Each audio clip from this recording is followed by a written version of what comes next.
This video will focus on learning how to map electrons using electron configuration. It's video 2 about essentially orbital theory. So video 1 gave you kind of the rules of the game given Schrodinger's wave equation. The idea that rather than rings, we have energy levels, right? And on each energy level, there are sub-levels that have shape names, S, P, D, and F. And then per essentially orbital shape, you can fit 2 electrons. So S on each sublevel has 2 electrons. P on each sublevel has 3 orbitals for a total of 6 electrons. And D on each sublevel has 5 orbitals for a total of 10 electrons. F has 7 for a total of 14. Now, just based on those 2 rules, the idea that we go lowest up and then 2 electrons per.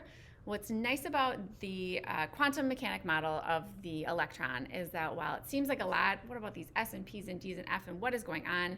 It has a very tight and beautiful connection with the periodic table, okay?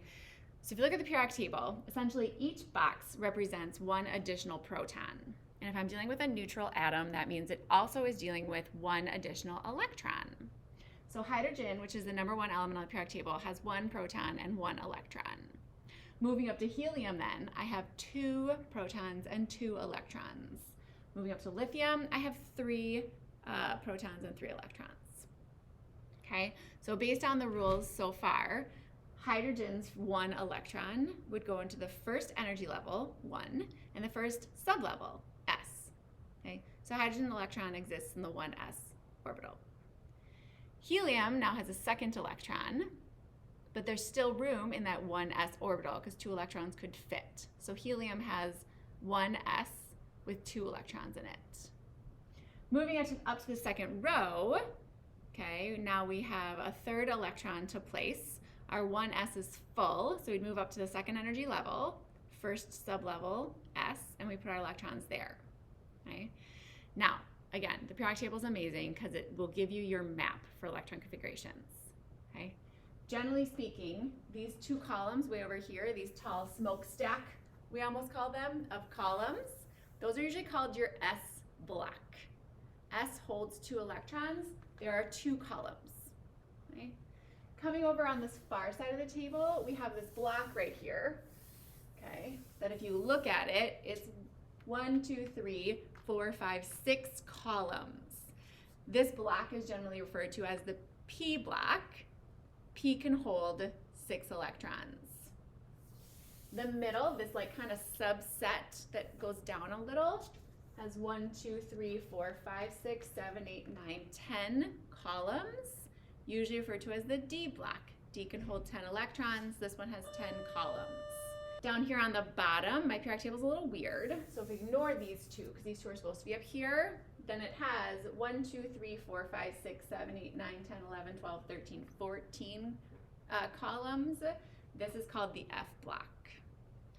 So the periodic table was actually created based on properties. And what we found was once the quantum model was generated, the 2 tools, the quantum model and the way the periodic table is structured, completely overlapped. Okay, and that is a property of the electrons. So a lot of the chemical properties we identify for any atom is because of the electron arrangement. So it makes sense that if I arrange my table based on properties and then I look at how electrons are structured, there should be an overlap because the properties are being created by the electrons. Okay.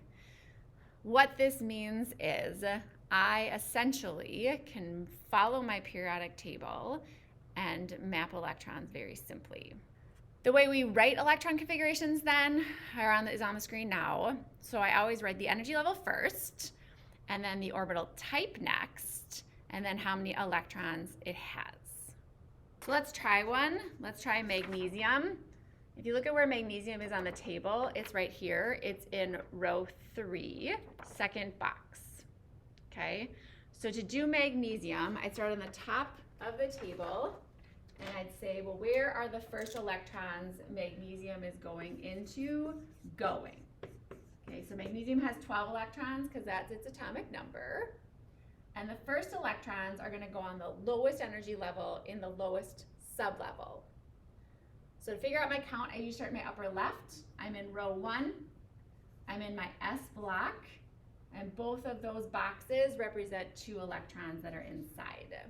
So big number for energy level, small letter for sublevel, and then how many fit. That row is done. I'm going to move on to the second row. No commas or periods, just smash it all together. Second row, I'm in my S block next. So I'm going to have that, and then there's 2 boxes for 2 electrons.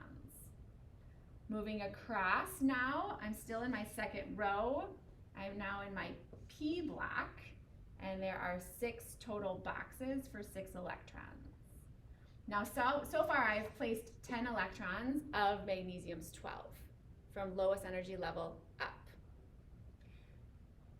Now in the row of magnesium's in, I'm in the third row. I'm in my S block, and magnesium's in the second box. So 2 electrons will fit. Now I have a total of 12 electrons placed, and I'm done. What if I wanted to do sodium instead? So sodium has 11 electrons instead of 12. So now I want to do sodium, which has 11 electrons. Well, sodium's first electrons would go in the lowest energy level, and then the next lowest, and then the next lowest. So the only difference is that there's only 1 electron in the third energy level. It's all the same, right? What happens if I want to do aluminum, which has 13 electrons? Well, its first electrons would still go in the 1s, and then the 2s, and then the 2p. It would fill up the 3s just like magnesium did, and then I travel across the table. Well, I'm still in the 3, and now I'm in the p, and there's just 1 electron in that. So there are the 13 electrons that aluminum has. Well, what about silicon? Well, silicon has 14 electrons. Still gonna have the lowest ones in 1s, and then 2s, and then 2p, and 2, but now I have 2 electrons in my 3p. You know, what about phosphorus, which has 15 electrons? Well, same, different. Okay? So you can see how once you kind of understand how to generate this, it gets very repetitive because it's all the same. All the electrons fill bottom up. You just put the next electron in the next lowest location that's available.